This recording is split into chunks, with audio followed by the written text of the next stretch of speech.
Our featured NIC Talk speaker is Lynne Katzmann, President and Chief Executive Officer, Juniper Communities. Ms. Katzmann's talk is titled, A New Vision of Aging in America. Ladies and gentlemen, Lynne Katzmann.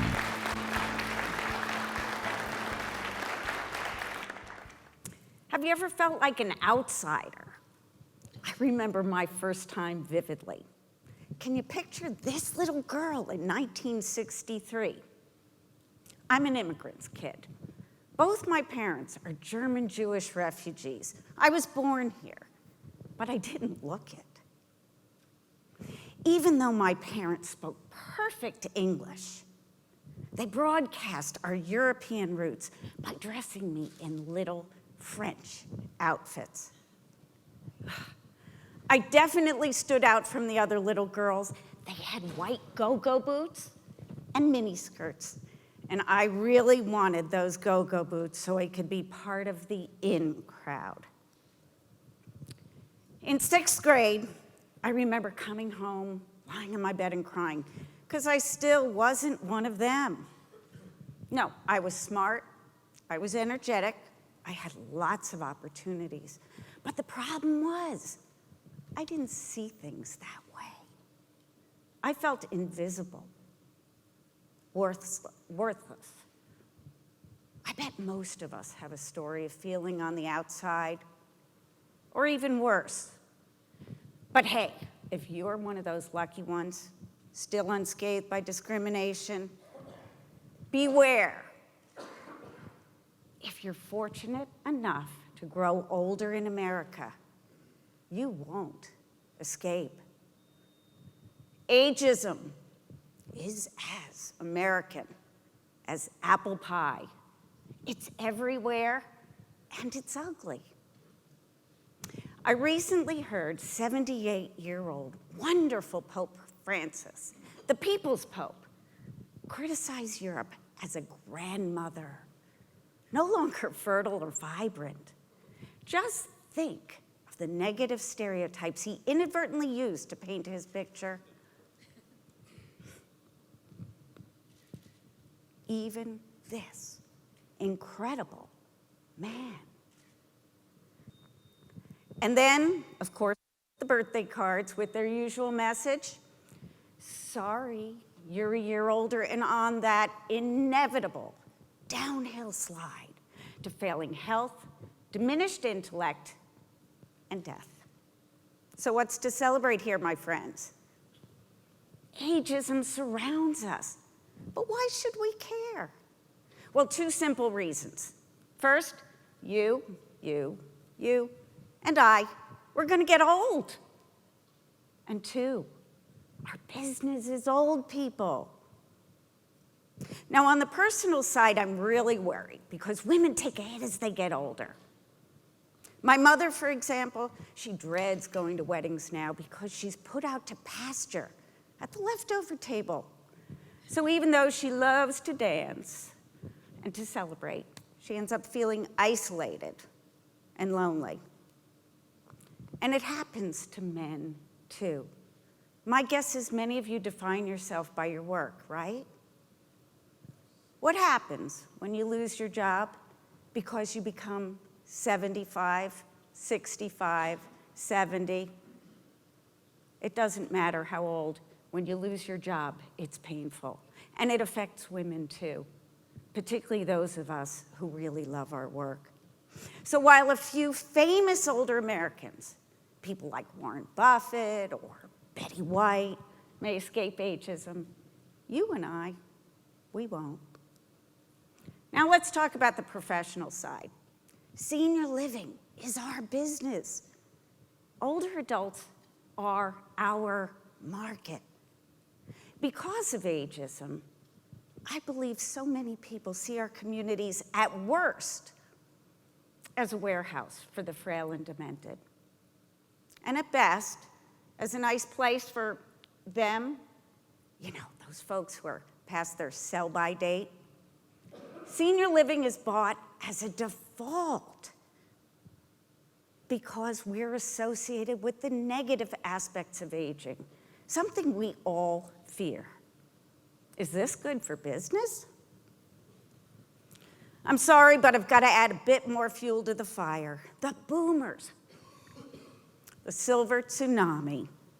The boomers have revolutionized society and disrupted many an industry before, and they have the numbers, we've heard them, a third of the population and nearly 3/4 of the wealth. But they don't see our senior living as their future. No, they want independence, privacy, and choice. Does that sound familiar, folks? Problem is, they don't think we can deliver. But there is a saving grace. Just because the boomers will demand independence, it doesn't necessarily mean that they want to live alone. You remember college? For me, it was one of the best times of my life. Living together, learning together, loving together. Why can't we do it again in senior living? Imagine this. Senior living as the in-place to be for gourmet meals, personal trainers, intellectual discussions, wine tastings, companionship, and maybe even a little sex. We can picture it, can't we? But it's not going to be a reality if the stereotypes persist. So, why has society actively battled other isms, but largely ignored ageism? We may not have won the war against racism, sexism, or homophobia, but we have won many of the battles.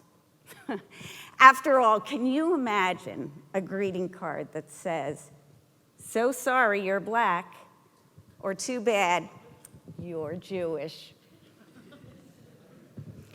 Okay, not every old person is frail, demented, and out of control. We need to ostracize those stereotypes, not our elders. We need to replace our fears of aging with acceptance.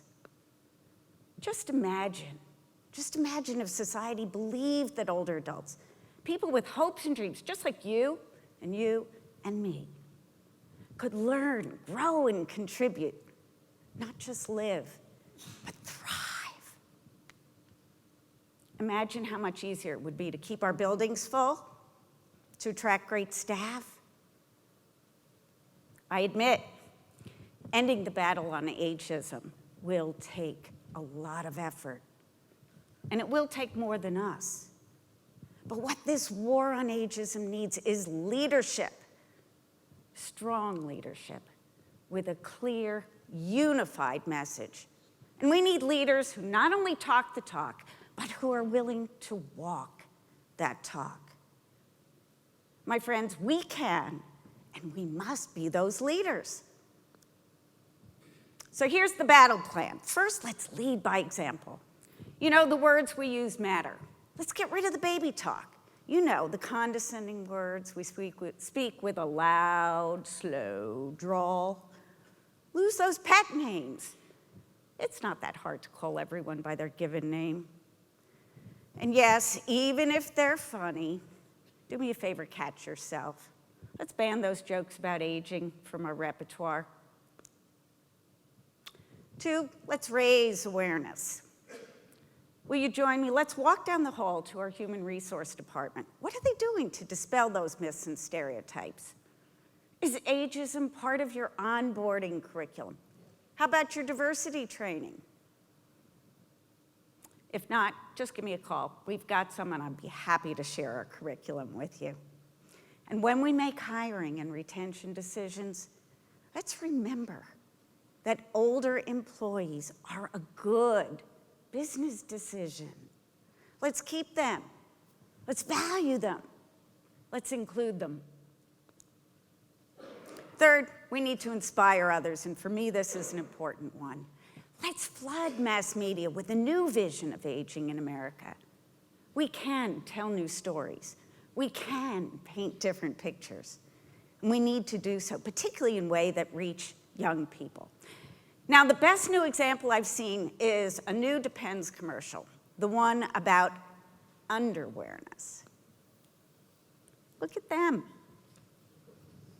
proud and out in adult diapers. This is the way we're going to build acceptance, not only of aging, but the issues that come with aging.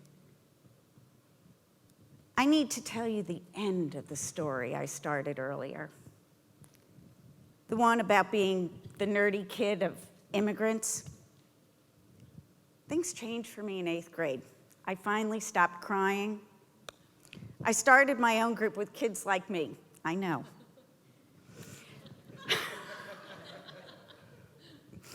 We decided to make a movie. We had a blast making that movie. And you know, it became the center of the school science and art fair. We were no longer invisible. People knew us. They liked us. They even thought we were cool. I know. Different, but cool. But my friends, most important for me, I got back my self-esteem. I started liking myself. And that's where it all started for me. So recently, with a new group of friends, I made another clip that I want to share with you.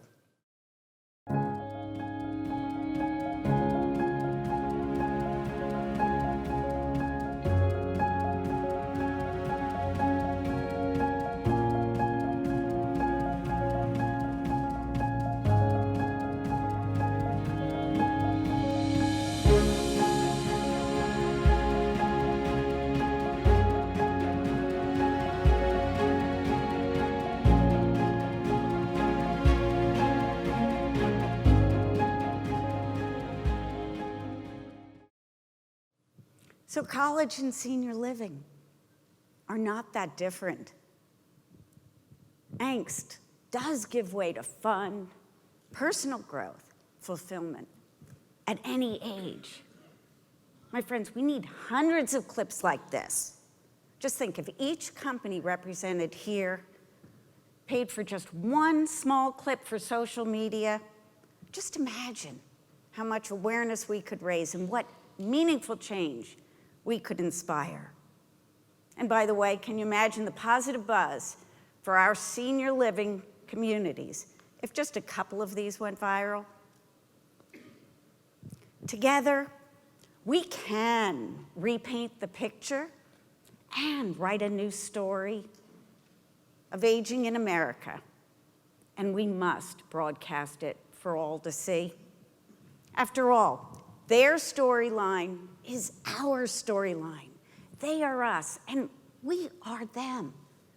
And if we're in, so are they.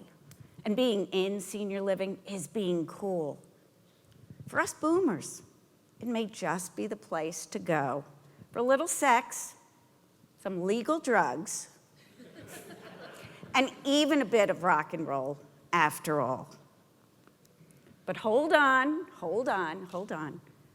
Why should we wait to start the party? We're organizing a big one that just might get the attention we need to go viral with our message. The place, the Nevada desert. The date, August 29th to September 5th.